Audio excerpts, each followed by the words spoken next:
Time again for Doc Jacques, your Addiction Lifeguard podcast. I am Dr. Jacques de Bruckert, a psychologist, licensed professional counselor, and addiction specialist. If you are suffering from addiction, misery, trauma, whatever it is, I'm here to help. If you're in search of help to try to get your life back together, join me here at Doc Jacques, your Addiction Lifeguard, the Addiction Recovery Podcast.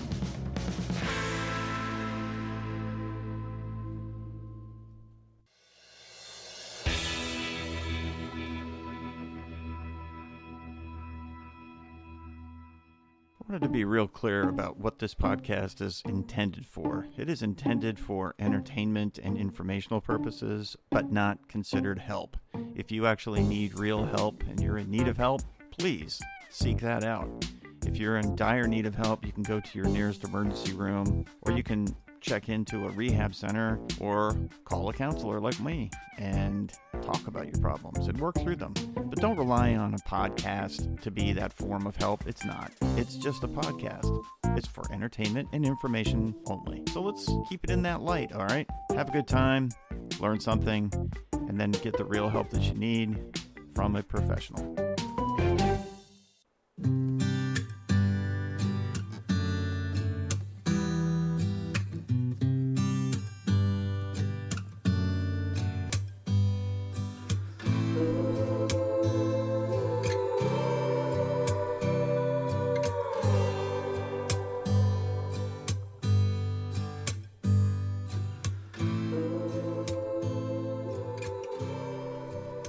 Hey, I know it's been a few weeks since we got together in these little podcasts here, and I apologize for that length of time that it's been, but I would like to say that many things have happened in the time that I've been working on some stuff, and I hope you have too. But one of the things that I wanted to that has been coming up again and again with the work that I've been doing in my practice is the idea of perspective.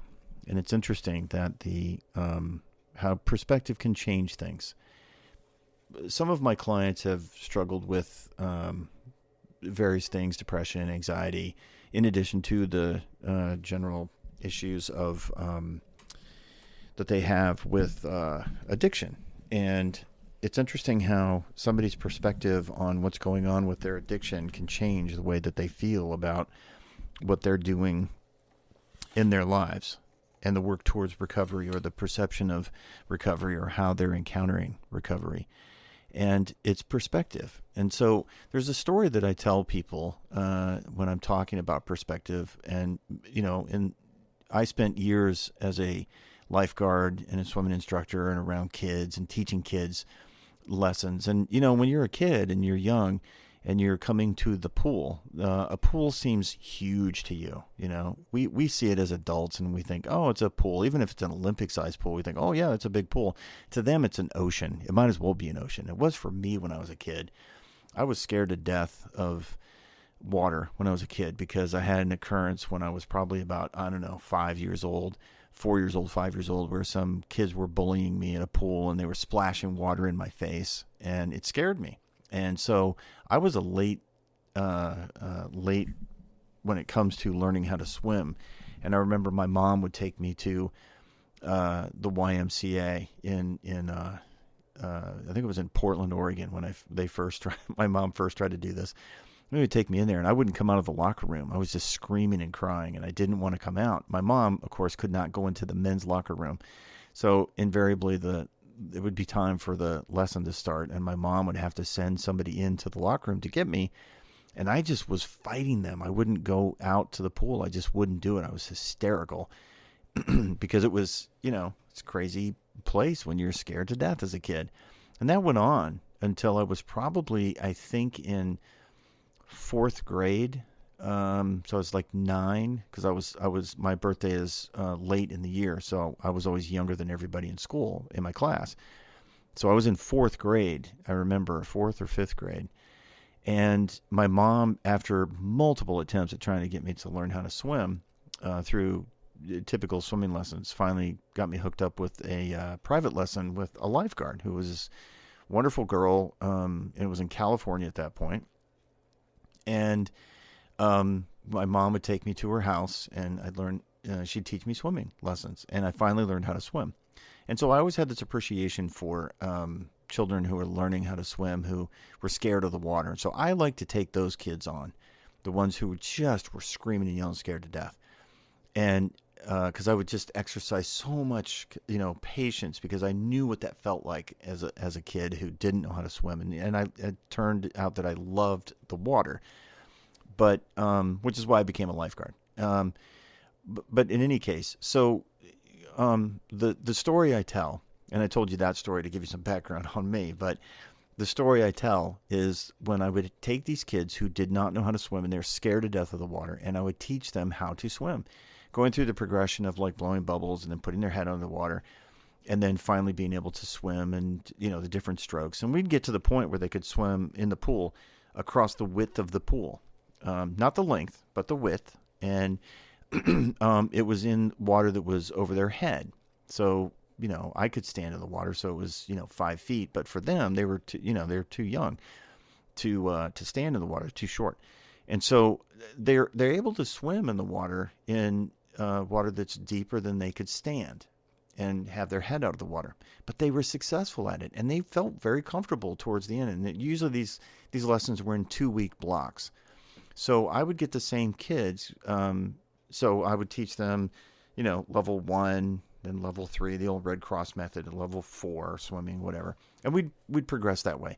So once you get to a point within the lessons, you have to move from just the swimming part to diving. And that was one of the skills that I would teach. And these are kids who and remember, they did not really feel comfortable in the water when I got them. So I teach them how to dive, and we would start on the side of the pool, and I'd have them jump in feet first because I wanted to make sure they could feel comfortable jumping into water and knowing that they could do it and come up to the top, and they weren't going to drown. That's their fear. So we'd start with jumping in feet first, and then eventually we get to where we're sitting on the side, and you're putting your hands over your head with I'm doing it as I'm saying this as if you could see it, but putting your hands together, and then you put your head between your arms, and you learn I'm trying to teach them to convert from feet first to hands first and head first, which is a very unnatural thing for a child to do, is to go in head first. They always want to go feet first. So we're moving that way, and then you get to where you're putting your knee on the side, and you got one foot, you're kneeling on one knee, and you're doing the hand thing with your head between your arms. And we'd, move that way, and then I'd start tipping them in so they get used to going in head first. So we eventually get to where they're not doing feet first or feet and hands first, but hands first into the water. So they're doing if you're doing like a handstand. And they're doing it from the side of the pool, and they get to a point where they're comfortable with that. And it would take, sometimes multiple days to get there. So they eventually get there. And then the fateful day comes when they have to jump off the diving board, and it's the low dive. So it's about, 3 feet off the water. And they would be able to comfortably swim the width of the pool. They could swim to the ladder and get out, and they could be in the deep end, the 12 or 15 feet deep water. And they were fine with that. But getting on the board, suddenly they just would be filled with fear and panic again. And it was at a level that was disproportionate to what they had experienced when they were, I was teaching them how to jump off the side of the pool. It didn't make much sense because they were successful with that, but yet they're terrified with trying to jump off the diving board. And it took me a while, but I figured out what's happened is they've stood on the diving board and they're looking straight down. And what they see is the drain at the bottom of the deep end, because that's where the drain always is. It's the deepest part of the pool. So they're looking down, and what they're seeing is the bottom of the pool. And that's an unusual position for them to be in, because normally when they're standing on the side, they're not seeing the bottom of the pool, because what are they doing? They're only standing a few feet off the deck of the side of the pool. So what they're seeing is the motion of the water, and they're seeing the water, the light reflecting off the water. They're seeing the surface of the pool. They're not seeing the bottom of the pool. They're seeing the surface of the water. And so when they get up on the diving board, they're not seeing that anymore. All they're seeing is the bottom of the pool. And that's terrifying because they're seeing it 15 feet down. And they also know that's the deep end. And that's where the big kids go when they dive off the diving board. And they go way down under the water. So their perspective is one that is now distorted because they think, even though they have proven they can swim, that they're going to just go to the bottom and drown.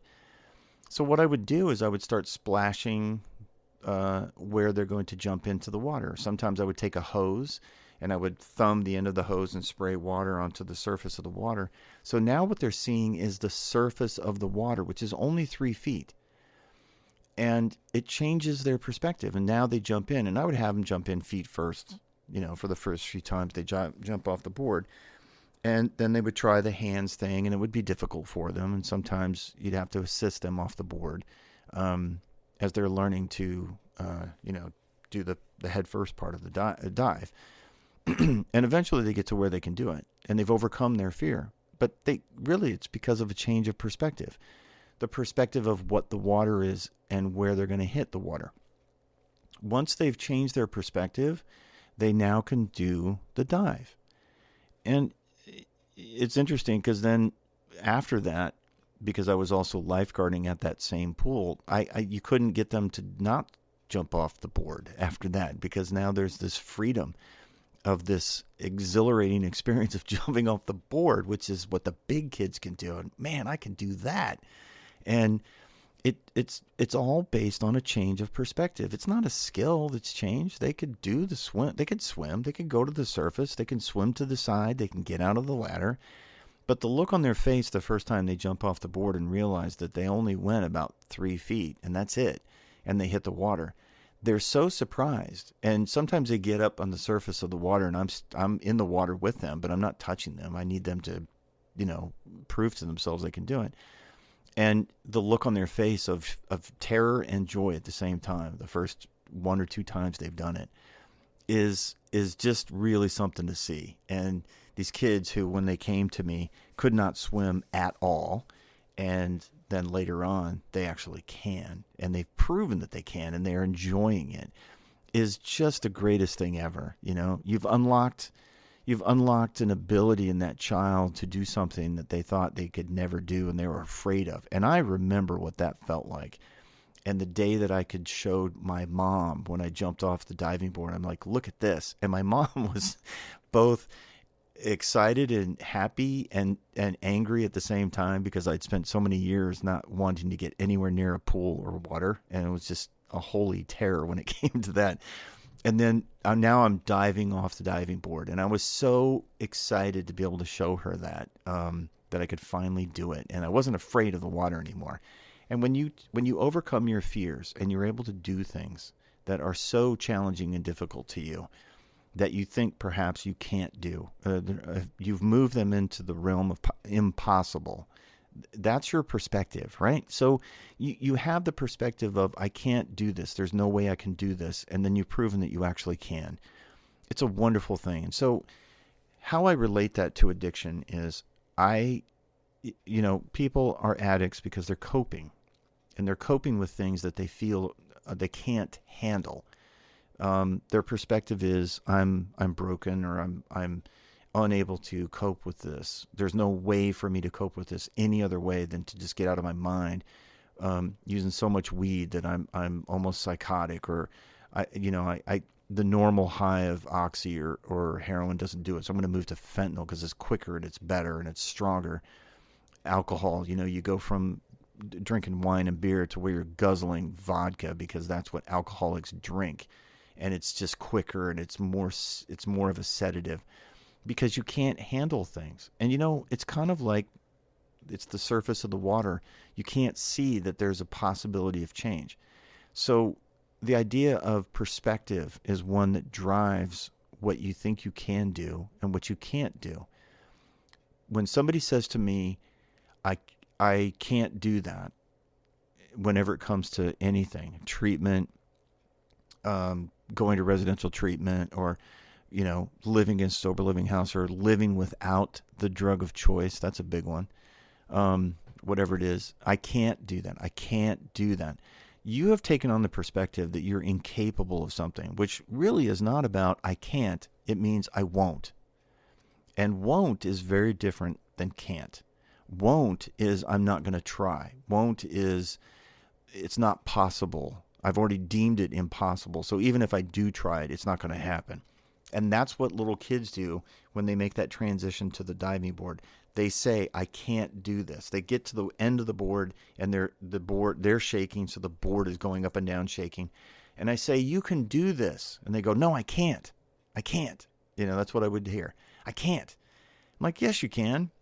And they're like, no. And I say, okay, well, what are you afraid of? And they would always point to the bottom of the pool. I was like, I can't, because that right there. And I'm like, okay, well, let me change your perspective. You know what? Getting healthy really is many, many times a matter of perspective. If there's things that you feel like you can't overcome, you are not going to be able to accept about yourself. Let's say that you were engaged in prostitution, or you had maybe committed a crime and you got convicted of a felony because you held a store up at gunpoint, or you've had your 4th DUI. Now you got to go to jail for 2 years, and you get out and you're like, I can't do anything now. I have felonies. Well, yeah, you know what? You're limited, but it's not impossible. There's a change that can happen. Are you going to be willing to accept a change in perspective? Because now you see yourself as something that's damaged. My addiction has gotten to the point where I am damaged. I can no longer function in society because I have done things that are unacceptable. They're unforgivable. They're certainly not changeable. Like history is that. It's not changing. It's already written. But the perspective you have is one of failure, of nothing can ever happen that will make this okay, that I will be okay. And it's really sad because, it's that scriptural statement about, God doesn't give you things that you can't overcome. I will overcome this, but I have to change my perspective in order to overcome this. I am not, or I cannot, or I will not, or I will never are the phrases of a permanent perspective of self. And so until you change that perspective, nothing else will happen.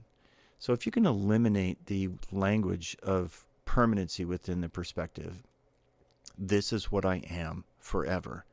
Sometimes, some of us, me included, I was told this is what you should think of yourself. Our parents are programmers of that. My parents certainly were. My father was just really awful with that. He would constantly tell me I was stupid or I was not articulate. I would never amount to anything. So by the time I entered into early adulthood, I was just destined for that, which is interesting because the story I told you about being a swimming instructor was at the peak of I can't be anything. I'm not going to amount to anything. And yet I'm striving to teach children to overcome their fears, and I was successful at it. I've taught thousands of kids how to swim, not just a few. Like I spent years teaching swimming lessons and running lesson programs in aquatic environments and pools and municipalities for cities and YMCAs and Jewish community centers. So I've taught thousands of kids how to swim.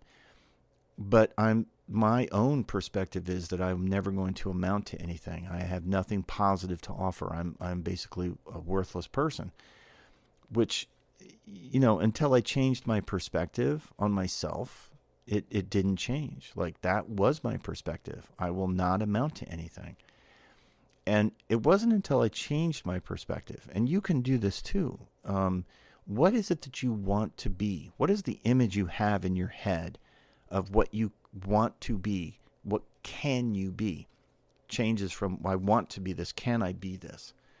And it doesn't matter if it's a neighbor that exhibits these traits and things that you would like to be, or if it's somebody that you read about.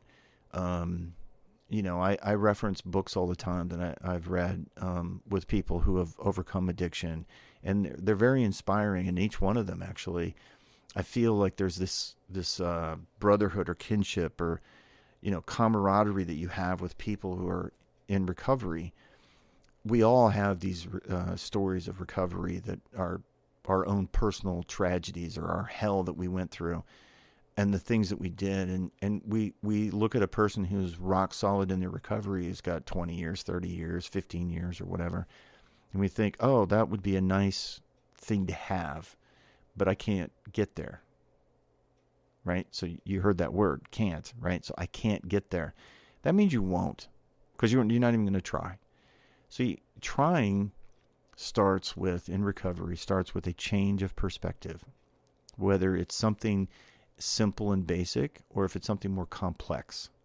But can't and won't translate to the same meaning, which means it's not going to happen.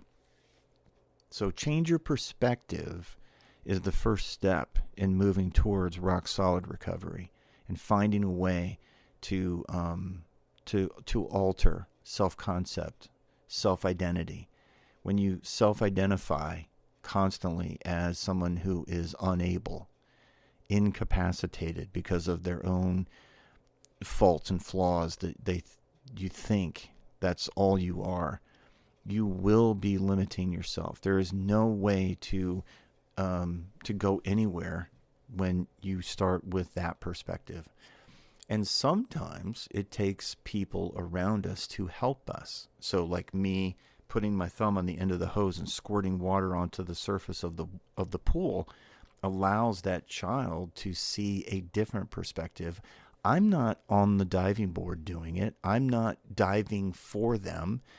There's no amount of me doing it that's going to convince them that they can do it. All I'm doing is I'm changing their perspective.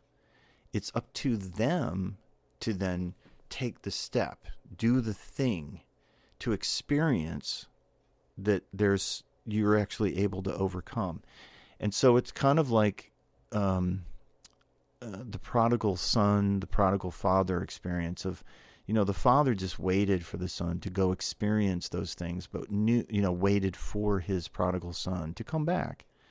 And he didn't judge, he didn't criticize, he didn't say anything negative. He just said, I was here for you the whole time. I waited for you. I knew that you could, right? So the prodigal son goes out. He's destructive. He's sleeping with women. He's drinking wine and getting drunk all the time, and he's spending all his money. It changed his perspective of himself when he realized that he was just, living in a pigsty and covered in mud and dirt and not able to support himself and was eating garbage. And so the father was there waiting, and that's when you don't have anything else, but you just you lose everything. Change your perspective. What can I do? What can I be? What gain can I have that's a small gain that moves me towards recovery? That's the other thing about recovery I wanted to mention in this. The perspective of immediacy. Addicts, we love immediate returns on our effort. And sometimes the effort is long and it doesn't go well for us because we want it right now. We want all of it. We want everybody to recognize how wonderful we are, great we are, how successful we are with our recovery within a matter of days or weeks.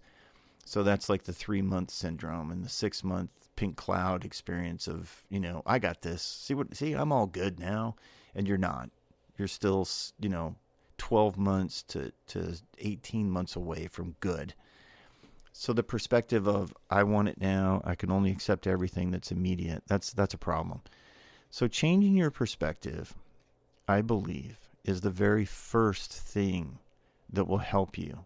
It's kind of like when you get to the point where you get knocked down to your knees and you don't want to change, but you need to. And that's based on the perspective change of, I can't do this anymore. I've failed so bad, I just can't live like this anymore. Something's got to change. So I need to change. That is a change in perspective. So sometimes you need assistance, and sometimes you end up doing it on your own. But whatever it is you're doing, that's what happens, is you change your perspective of what you are and what you're capable of. Failure, addiction, constant relapse, maybe near death, maybe overdosing multiple times, maybe sitting in a jail cell or a hospital, something you didn't want. That's a change in your perspective of self, and that will move you towards recovery. So let's work on changing perspective. That will be a help.